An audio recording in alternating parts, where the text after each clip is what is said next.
Hello friends, स्वागत है आप सभी का यूट्यूब चैनल पुलिस लॉ 24 में। और आज हम समझेंगे बीएनएस 2023 की धारा 44 को।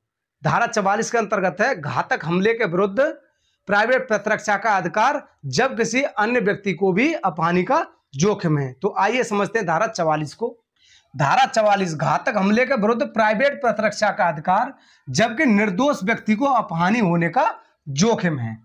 जिस हमले से मृत्यु की आशंका युक्त रूप से कारित होती है, किसकी? हमले से मृत्यु की, उसके विरुद्ध प्राइवेट प्रतिरक्षा के अधिकार का प्रयोग करने में यदि प्रतिरक्षक कौन?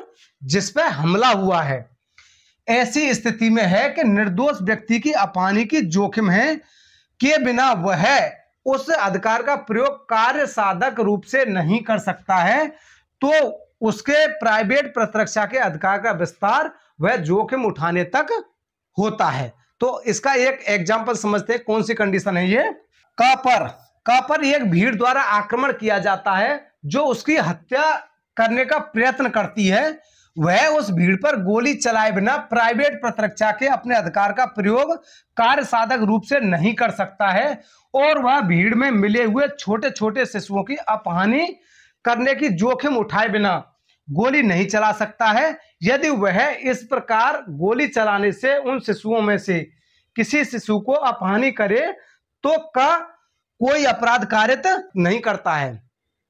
तो ये कंडीशन हो गई कि अगर किसी व्यक्ति पर भीड़ ने हमला कर दिया, हमला करने पर उसके हाथ में कोई भी बंदूक थी या कोई भी राइफल थी, लेकिन उस पर भीड़ ने उसको मृत्यु कारित करने के लिए हमला कर दिया। अब भीड़ में छोटे छोटे बच्चे भी हो सकते हैं जो साइड में थे, या ऐसा भी हो सकता है कि कोई बच्चा सामने आ गया और भीड़ पीछे से आ रही है।